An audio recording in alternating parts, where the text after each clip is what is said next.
الله الرحمن الرحيم مالك يوم الدين إياك نعبد وإياك نستعين اهدنا الصراط المستقيم صراط الذين أنعمت عليهم غير المغضوب عليهم ولا الضالين.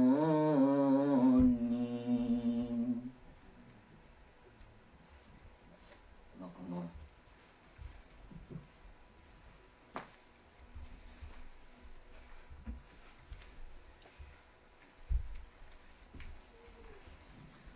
Assalamu alaikum wa rahmatullahi wa barakatuh. Je vous souhaite tous la bienvenue à la conférence Arrête-toi et pense-y. L'association de l'Agir est fière de vous accueillir. C'est la première fois que le comité jeunesse organise une conférence. Donc nous avons aujourd'hui avec nous le professeur M. Asdin Memsa. Il est président et fondateur de plusieurs associations islamiques. Actuellement doctorat en sciences des religions et sociologie.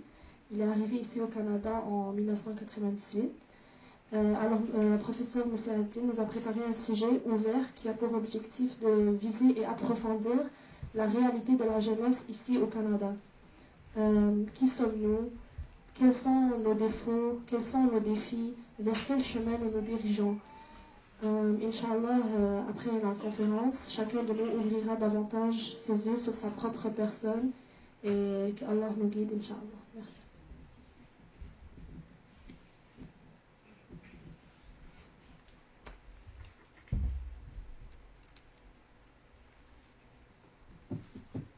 Assalamu alaikum wa rahmatullah. Bismillahirrahmanirrahim. الحمد لله نحمده ونستعينه ونستغفره ونتوكل عليه ونعوذ بالله من شرور أنفسنا ومن سيئات أعمالنا من يهده الله فلا مضل له ومن يضلل فلا هادي له أشهد أن لا إله إلا الله وحده لا شريك له وأشهد أن محمدا عبده ورسوله صفيه وخليله صلى الله عليه وعلى آله وسلم تسليما كثيرا. Chers frères, chères sœurs, merci beaucoup pour votre présence. Merci également au comité organisateur pour cette initiative. Considérons ensemble aujourd'hui qu'on est invités, tous et toutes, on est invités dans la maison de Dieu, subhanahu wa ta'ala, et nous voulons avoir quelques instants de réflexion sur notre présent, sur notre futur, nos avenirs, et se poser des questions. Alors, je ne suis pas ici pour vous donner des leçons, d'accord? Alhamdulillah, vous êtes assez grand. Je vois devant moi l'espoir de cette communauté ici au Canada et l'espoir de l'islam au Canada. Alors, on est ici pour échanger.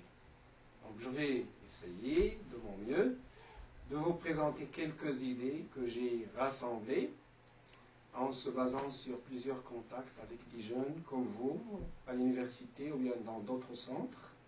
Et après, ça va être à votre tour de dire qu'est-ce que vous en pensez et de s'exprimer. Alors, ça va être une assise, Inch'Allah Ta'ala, pour que chacun de nous écoute l'autre. Donc, c'est ça l'objectif essentiel. Arrête-toi et pense-y. C'est un titre qui résume deux choses. Il résume une dynamique de la jeunesse. La jeunesse, elle est très connue pour sa force, son dynamisme. Il est très collé, il est très connecté, donc il est vraiment dans une vitesse vertigineuse vers l'avenir. Elle cherche à s'exprimer, elle cherche à construire sa personnalité, elle cherche à comprendre le monde qui l'entoure, mais également à s'imposer. comme nouvelles personnes, comme nouveaux acteurs dans la société, ainsi de suite. Mais ce mouvement dynamique, vertigineux, rapide, ainsi de suite, il a besoin de quelques instants pour s'arrêter et penser un petit peu. Et c'est ce qu'on voulait faire ici dans cette conférence. Parlons au début un petit peu de notre environnement, le contexte dans lequel on se trouve, parce que le point faible de plusieurs discours qui essayent d'encadrer, entre parenthèses, la jeunesse musulmane en Occident en général, c'est qu'elle oublie dans quel contexte il est en train de s'exprimer, dans quel contexte il veut présenter un plan de travail, ainsi de suite. Donc on ne peut pas, alors qu'on est au Canada, penser avec une façon de raisonner qui vient d'un autre contexte qui est complètement différent et dans les critères de cette société ou bien de ce contexte ne vont pas très bien avec le milieu canadien. Je vous donne un exemple. Imaginez par exemple quelqu'un qui n'a jamais vu le Canada, qui n'a jamais vu comment les Canadiens sont-ils, comment la société canadienne marche, comment elle est organisée, de quoi il est constitué, puis on lui demande un avis religieux. Imagine, un avis religieux. Un musulman ici, ou bien une musulmane, puis il lui dit, monsieur le cher tel, donne-moi un point de vue, s'il vous plaît, concernant ma relation avec mon amie qui n'est pas musulmane. Est-ce que j'ai le droit d'aller avec elle et rire? Est-ce que j'ai le droit de rire avec elle ou non, parce qu'il n'est pas musulman, je n'ai pas le droit? Et probablement, il va vous dire que vous n'avez pas le droit de rigoler avec votre ami. Parce que lui, il ne connaît rien sur les non-musulmans. Il a grandi dans une société qui est 100% musulmane.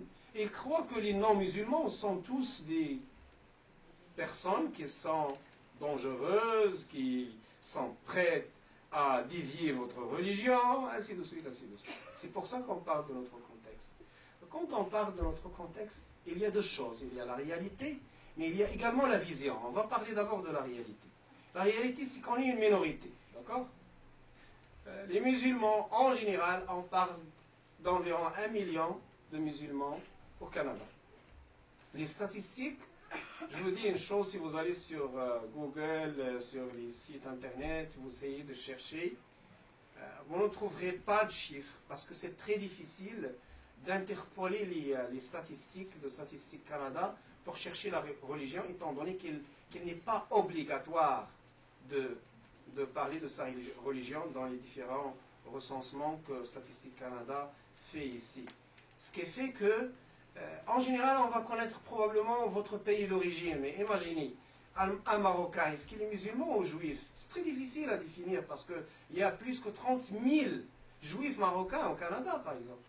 Un Libanais, est-ce qu'il est chrétien ou bien musulman? Il y a beaucoup de Libanais chrétiens qui ont immigré au Canada, donc c'est très difficile de savoir est-ce que ce Libanais, est-ce qu'il est musulman ou bien chrétien.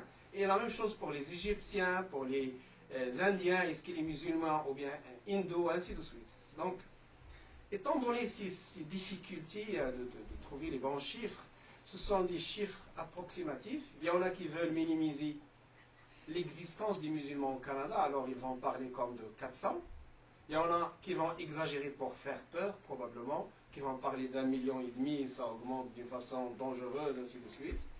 Alors nous, on parle d'un chiffre qui est au milieu, qui parle environ 1 million au Canada, environ 300 000 dans la province de Québec, et environ plus que 180 000 dans le Grand Montréal, c'est-à-dire la région de Montréal, Laval, la rive sud, la rive nord, ainsi de suite.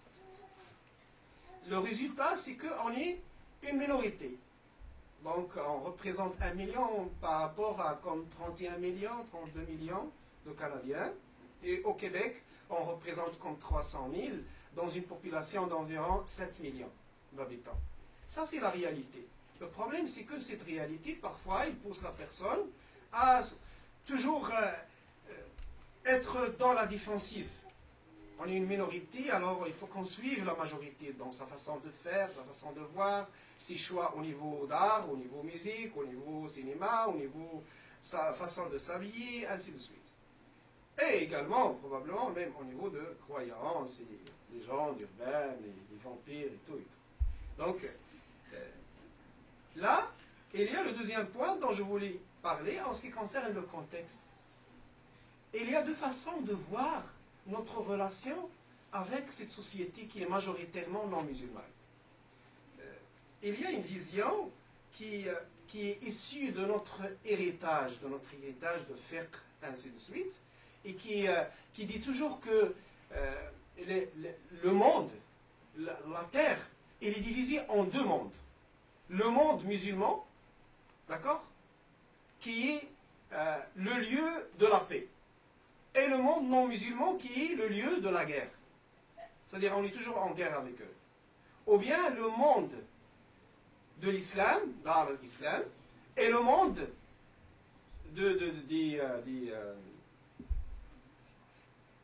des infidèles, disons, des kuffars, d'accord, les mécréants.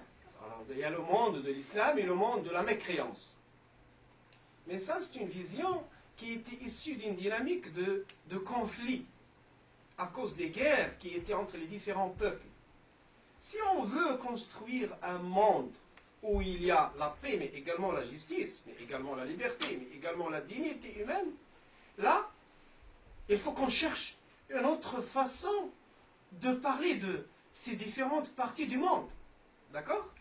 Et dans ce sens, on va dire que, de notre point de vue en tant que musulmans, on parle que le monde, il y en a deux, oui, mais ce n'est pas un monde de paix, un monde de guerre, un monde de l'islam, un monde de mécréance, non. Il y a le monde, ce qu'on appelle dar. Dar al-da'wa et dar al-istijaba. Qu'est-ce que ça signifie? Dar al-istijaba, c'est là où il y a les gens, ils ont déjà répondu à l'appel à Dieu que Sidna Muhammad sallallahu alayhi wa sallam a initié, c'est-à-dire à l'appel à l'islam. Ils ont déjà répondu. Ils sont là, ils ont embrassé cette religion. Et l'autre monde, c'est le monde de da'wa, ou bien le monde de nida. C'est-à-dire, c'est le reste, ce sont des gens auxquels on doit transmettre le message, et c'est tout. On n'est ni en guerre contre eux, on n'essaye pas de les répudier, de les éloigner, de les rejeter, parce qu'ils sont des mécréants, ainsi de suite, ainsi de suite. Et on n'utilise pas ce langage de mécréants, parce que c'est un langage qui, disons, qui essaye de réduire la personne dans quelque chose auquel elle croit, qui n'est pas probablement vraiment un choix personnel à lui, mais c'est quelque chose qu'il a hérité. Alors pourquoi moi je vais le juger pour quelque chose qu'il a hérité de ses parents, ainsi de suite? Au contraire, je dois être, au lieu d'être négatif, d'être dans une position positive, dans une position qui va vers l'autre et qui lui propose quelque chose, qui lui propose un message. Et c'est pour ça qu'on l'appelle le monde de Dawa, ou bien le monde de l'appel. Les jeunes en Occident, les jeunes musulmans en Occident, elles forment, dans ce contexte dans lequel ils sont une minorité, leur identité. C'est ce que vous êtes en train de faire. Former cette identité, elle est basée sur un processus de négociation. Je vous explique, avec des exemples concrets pour que vous me suiviez dans ce que je suis en train de dire. Quand, dans votre vie quotidienne, vous êtes en contact avec plusieurs éléments de la société. Vous êtes en contact avec l'école, avec les médias, avec YouTube, avec vos amis, avec vos parents, probablement avec un centre islamique où vous appreniez l'arabe ou le Coran, ainsi de suite. Donc imaginez tous ces mondes qui sont représentés dans le diaporama par des petits cercles. Chaque petit cercle elle représente une sorte d'identité. Donc, la question qui se pose, qu'est-ce que ça veut dire un Québécois? Qu'est-ce que ça veut dire un Canadien? Avant, en se basant sur la logique de nous et eux, un Québécois, c'est fini, c'est défini son identité. Il a une identité qui est unique.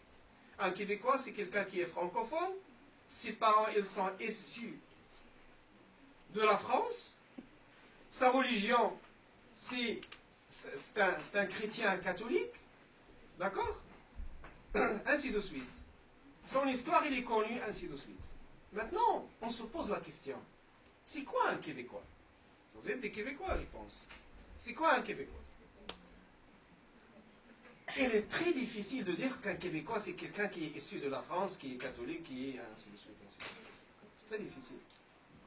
Un Québécois, ou bien un Canadien, il a différentes identités. On n'est pas obligé d'être seulement musulman. On n'est pas obligé. On n'est pas obligé d'être seulement Québécois, d'être seulement Canadien. Ça, c'est dépassé, ça. C'était dans le passé, il y a des siècles, que c'était possible. Lorsque le contact entre les différentes religions, différentes cultures, différentes civilisations était très limité.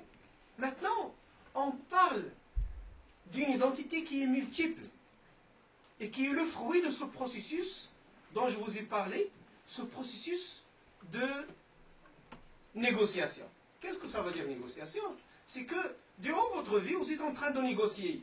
Quand je dis négocier, c'est-à-dire vous n'êtes pas assis à une table avec votre avocat et vous êtes en train de discuter d'un deal, mais dans chaque instant, vous êtes en train de négocier. Quand vous choisissez quelle musique vous écoutez, quels vêtements vous mettez, vous avez plusieurs choix devant vous. Quel livre vous allez lire, d'accord? Et quel sport vous allez pratiquer, quelle langue vous allez parler, quel choix dans votre cursus éducatif et universitaire vous allez suivre. Tout ça, ça se base sur une dynamique de négociation. Alors, comment ce processus de négociation il soit, disons, basé sur une raison, qu'elle soit éclairée. Alors, ils disent, et dont je vous épargne maintenant, c'est comme si le résultat, c'est le fruit de plusieurs études dans le domaine sociologique, ainsi de suite, et c'est très intéressant. Je suis en train de vous expliquer en général, mais ce sont des théories qui sont très complexes, très détaillées, et ce n'est pas le cadre pour en parler en détail. Mais ce qui est important, ce que vous devez savoir, c'est que dans ce processus durant lequel vous êtes en train de construire votre personnalité, c'est-à-dire votre identité qui est multiple, il y a un élément essentiel et déterminant. C'est l'identité fondatrice. Et là, c'est un choix, bien sûr, dans lequel les parents ils ont un grand rôle, mais il est très important que vous soyez convaincus de l'importance de l'identité fondatrice. Quand je parle d'identité fondatrice, c'est-à-dire que vous avez une sorte de filtre, vous avez une sorte de balance avec laquelle vous mesurez ce qui se passe devant vous, les éléments qui vous sont présentés, les choix qui se présentent à vous chaque jour, chaque instant, pour que vous choisissiez. Et cet instrument de mesure, c'est l'identité fondatrice. Pour que vous expliquez plus avec des cas concrets, imaginez, est-ce qu'on peut considérer le fait que vos parents sont marocains comme identité fondatrice? Comment vous allez utiliser cette identité, le fait que vos parents sont issus du Maroc, pour choisir? Probablement, ça va vous permettre de choisir de manger ou bien le couscous ou bien la poutine, mais dans des choix qui sont plus complexes, c'est très difficile. C'est très difficile à utiliser le fait que vos parents sont marocains, ou bien même vous êtes né au Maroc quand vous étiez petit, puis vous n'avez maintenant aucun souvenir sur le Maroc, sauf la dernière visite là-bas, puis il y avait beaucoup de poubelles et beaucoup de choses. Est-ce que ça va vous aider à faire un choix qui est éclairé? D'accord? C'est pour ça que quand on parle d'identité fondatrice, on parle surtout d'une spiritualité profonde, d'un appartenant qui est véridique à l'islam. Quand on dit que vous êtes musulman et l'identité fondatrice c'est l'islam, qui va vous permettre d'avoir des choix éclairés, ça ne signifie pas que l'islam, il va annuler les autres identités. C'est seulement, il va façonner votre façon de voir, votre façon de juger, votre façon de choisir pour que ça soit bénéfique à vous dans votre futur, que ce soit dans cette vie ou bien dans le jour dernier auprès de Dieu subhanahu wa ta'ala. Le deuxième élément durant cette réflexion dont on parle, c'est l'équilibre. Quand on parle de l'équilibre, on comprend que c'est très difficile. L'équilibre, c'est le contraire du déséquilibre. D'accord? Le déséquilibre, en général, ce sont des points de positionnement qui vous entourent de partout. Quelqu'un qui est en déséquilibre, c'est quelqu'un, par exemple, qui passe plus de temps à faire des choses qui ne sont pas tellement importantes et moins de temps à travailler sur des choses qui sont plus importantes, par exemple.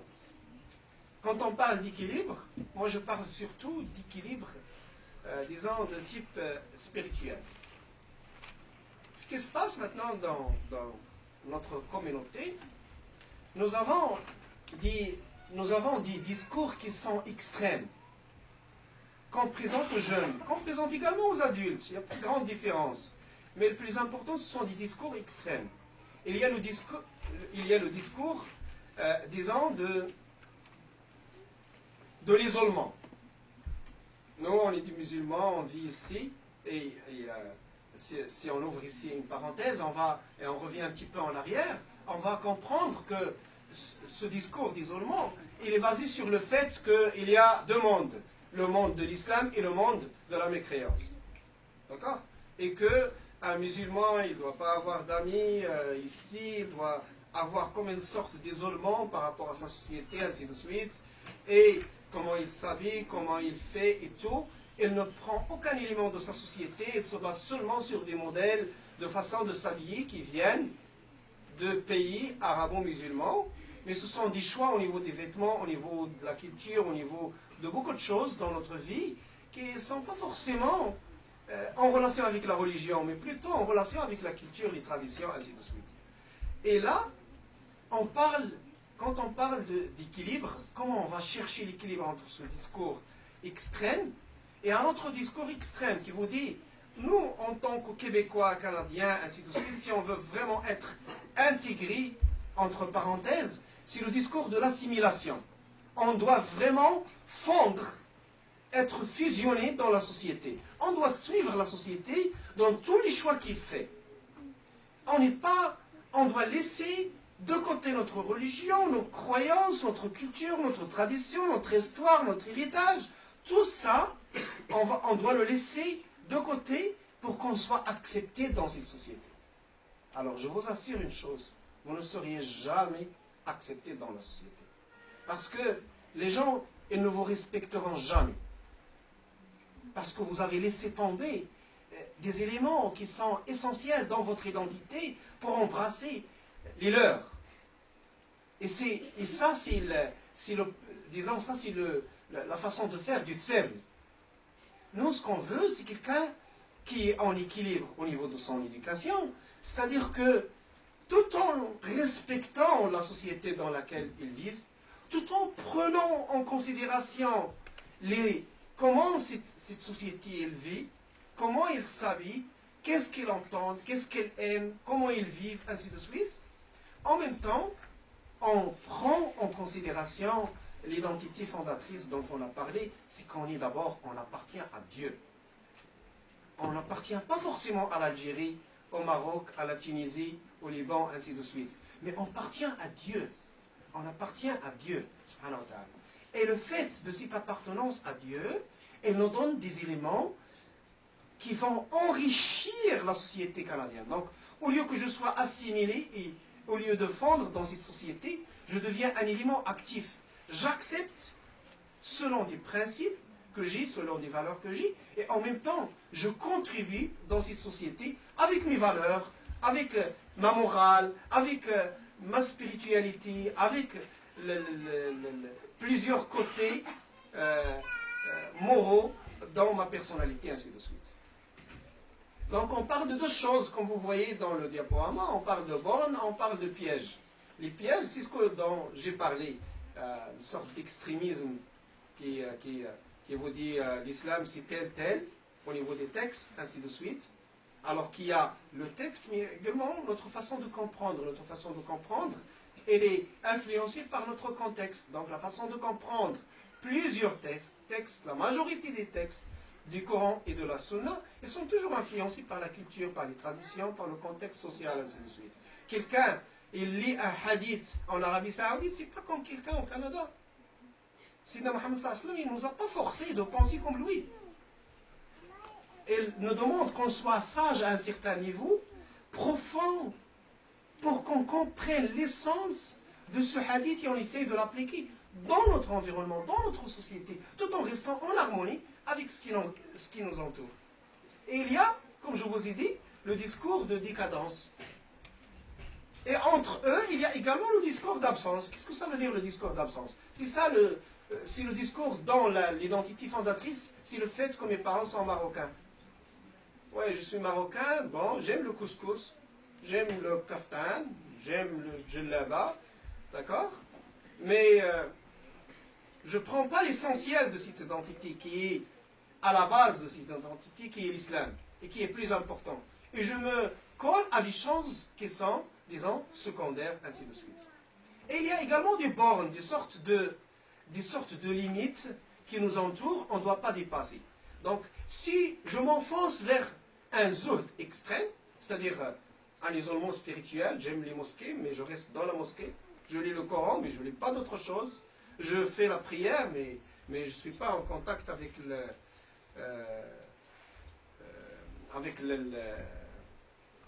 avec le reste de la société, donc c'est comme une sorte d'isolement spirituel. Ça, c'est une limite, il ne faut pas qu'on la franchisse. Si on la franchisse, on va le payer cher pour notre cursus dans l'avenir.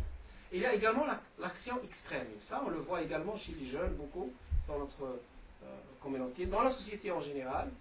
L'action extrême, c'est quelqu'un, ouais, il travaille, il y en a qui travaillent pour l'islam, il y en a qui travaillent pour une autre cause, mais il s'oublie. Il n'a pas ces instants qui sont, disons, reflétés par notre titre. Arrête-toi et pense-y. Des instants de réflexion, des instants de présence avec Dieu, des instants de pensée au jour dernier, penser à Dieu, et penser que cette vie n'est pas éternelle, on est juste de passage. On va passer combien? 100 ans, mais après c'est fini, on part. On nous enterre puis on nous oublie. Mais là, cette vie après la mort, qu'est-ce que j'ai préparé pour cette vie? Donc c'est ça l'équilibre qu'on cherche. Puis il y a également cette sorte de intellect extrême, où j'utilise le raisonnement, où je lis beaucoup, et tout. Je lis beaucoup sur l'islam, mais je ne pratique pas beaucoup. Nous, on cherche une sorte d'équilibre entre la culture et le côté intellectuel, dhikr et la profondeur spirituelle, et la présence dans notre société. Être présent dans son contexte, dans son temps, ainsi de suite.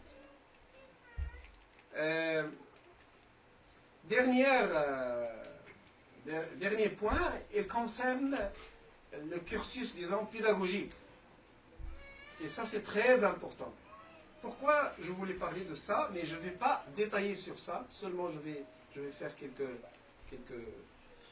remarques. On va le laisser pour la discussion, Inch'Allah Ta'ala. Vous devez savoir une chose. Par exemple, si on étudiait la communauté noire américaine,